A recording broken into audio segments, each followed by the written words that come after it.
நிறுவனம் என்ன பார்க்க போறோம் அப்படின்னா, கடகத்துல பிறந்தவங்களுக்கு 2025, 26, 27 இந்த 3 ஆண்டுகள் எப்படி இருக்க போகுதுன்னு சொல்லிட்டு இந்த வீடியோ நம்ம பார்க்க போறோம். மார்ச் மாதம் சனி பயிற்சி நடக்க போகுதுங்க. இந்த ஆண்டு சனி ராசிக்கு 8ல இருந்து 9ஆம் இடத்துக்கு வரப்போறார். ஸோ கடந்த காலகட்டங்களில் நீங்க பட்ட கஷ்டங்கள் கொஞ்சம் கொஞ்சம் கிடையாது. அந்த அளவுக்கு வாழ்க்கையில ஒரு போராட்டமே, அதாவது ஒரு பெரிய ஒரு புயலை வீசிட்டு இருக்கும் உங்களோட வாழ்க்கையில. குடும்பத்திலையும் பிரச்சனை, வேலையிலையும் பிரச்சனை, காதல்லையும் பிரச்சனை, திருமணத்திலையும் பிரச்சனைன்னு சொல்லிட்டு பிரச்சனை இல்லாத கடகராசிக்காரங்க கடந்த ஆண்டுகள்ல இருந்திருக்கவே மாட்டீங்க. அந்த அளவுக்கு வாழ்க்கையில எல்லா இடத்துலயும் பிரச்சனைகள், போராட்டங்கள் தான் உங்களை சூழ்ந்திருக்கும். குறிப்பா மன அழுத்தங்கள் அதிகமா இருந்திருக்கும். எதுக்கெடுத்தாலும் சண்டை, எதுக்கெடுத்தாலும் பிரச்சனை, எதுக்கெடுத்தாலும் ஒரு ஸ்ட்ரெஸ் அப்படின்ற மாதிரியான வாழ்க்கை போயிருக்கும் கடந்த காலம். ஏன்டா வாழ்றோம் அப்படின்னு சொல்லிட்டு நிறைய பேர் புலம்பிருப்பீங்க. குறிப்பா புனர்பூசம் பார்த்தீங்கன்னா 2023, 24 காலகட்டங்கள் கொடுமையா இருந்திருக்கும். தற்போது ஆயுள் நட்சத்திரக்காரங்க கஷ்டங்கள்ல இருந்துட்டு இருக்கீங்க.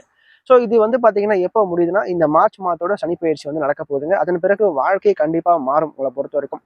நல்ல ஒரு மாற்றங்கள் வாழ்க்கையில் அடுத்தடுத்து வரப்போகுதுங்க. குறிப்பா 2026, 27 காலகட்டங்களோட வாழ்க்கையில ஒரு பொற்காலம் அப்படின்னு சொல்லலாம். காரணம், ராசிக்குள்ள உச்ச குரு வந்துருவார். 2026 ஜூனுக்கு பிறகுலாம் பாத்தீங்கன்னா குரு ராசிக்குள்ள உச்சமாயி பாக்கியத்தோட சனியை பார்ப்பார். ஸோ அப்படி பார்க்கும்போது பாத்தீங்கன்னா எல்லா விதமான பாக்கியையும் அனுபவிக்கிற தன்மைகள் உங்களுடைய வாழ்க்கையில கண்டிப்பா கிடைக்கும். குறிப்பா சொத்து பத்துக்களை சம்பாதிப்பீங்க, வீடு மனை வாகனம் வச்சு சம்பாதிப்பீங்க, நல்ல திருமண வாழ்க்கை அமையும்.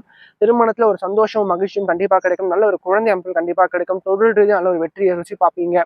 வேலை ரீதியான ஒரு மாற்றங்கள் கண்டிப்பா வாழ்க்கையில ஏற்படும் கடகத்தை பொறுத்திருக்கும். ஸோ எல்லா விதமான மாற்றங்களும் மெல்ல மெல்ல கண்டிப்பா நடக்க போகுது இந்த மார்ச் மாதத்துக்கு பிறகு.